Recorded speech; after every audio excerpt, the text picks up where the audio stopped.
Dukung Yayasan Damaris Pancasila Indonesia dalam berdiakonia buat bangsa Indonesia yang butuh makan. Kirim donasi Anda lewat rekening BCA 4506600888 atas nama Yayasan Damaris Pancasila Indonesia.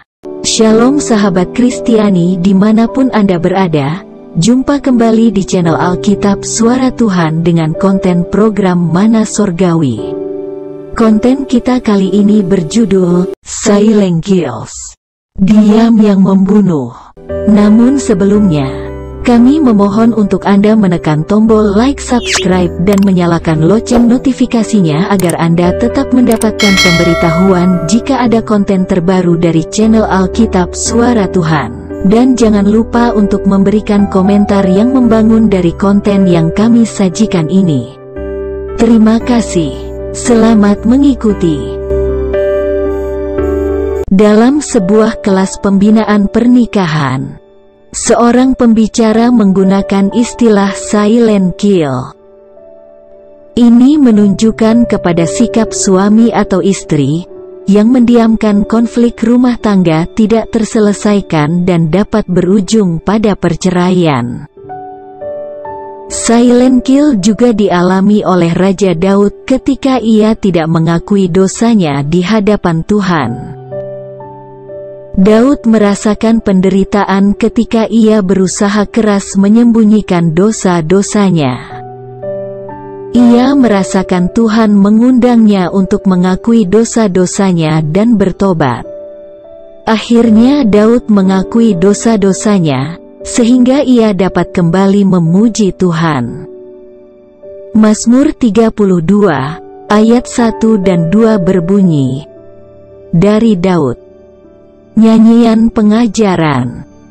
Berbahagialah orang yang diampuni pelanggarannya, yang dosanya ditutupi.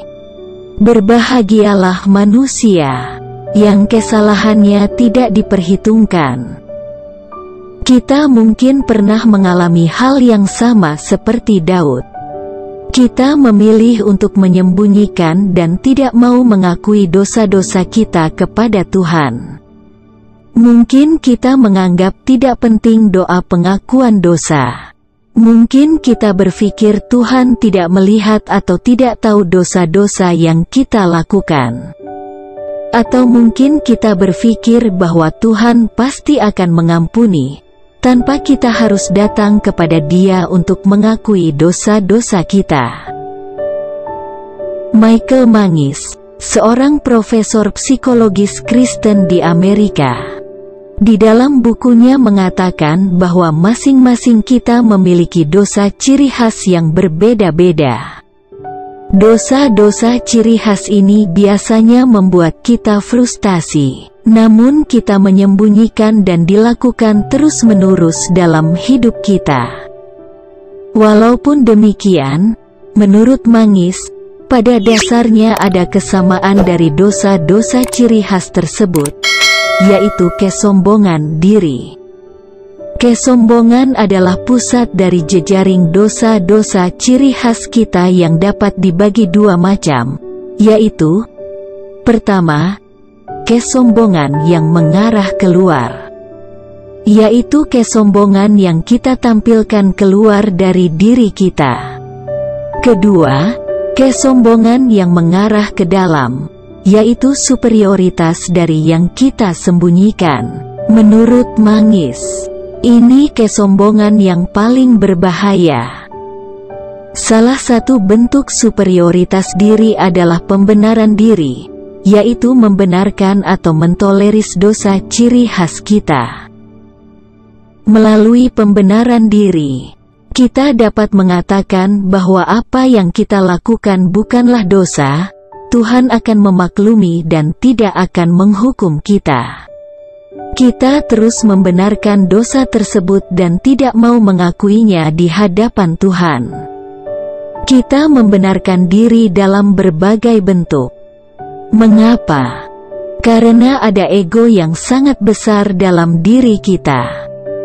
Demikian halnya hubungan kita dengan Tuhan. Ada beberapa dosa yang mungkin dalam hati kecil kita sendiri, tetapi membenarkannya atau mentolerirnya. Kita mungkin gelisah dengan keadaan seperti ini. Keadaan gelisah itu timbul karena Roh Kudus dalam diri kita terus mengingatkan kita dan mengajak kita untuk mengakui dosa dan memohon pengampunan dari Tuhan. Jika kita tidak datang kepada Tuhan, hal yang sama dengan Daud datang menimpa diri kita, yaitu penderitaan. Hari ini kita diingatkan bahwa Tuhan kita pasti mengampuni kita jika kita datang kepadanya dan mengakui dosa-dosa kita. Mari datang kepadanya dan akui dosa kita. Amin. Semakin dalam dosa disembunyikan, semakin dalam penderitaan yang kita alami. Sekian konten video dari channel Alkitab Suara Tuhan kali ini.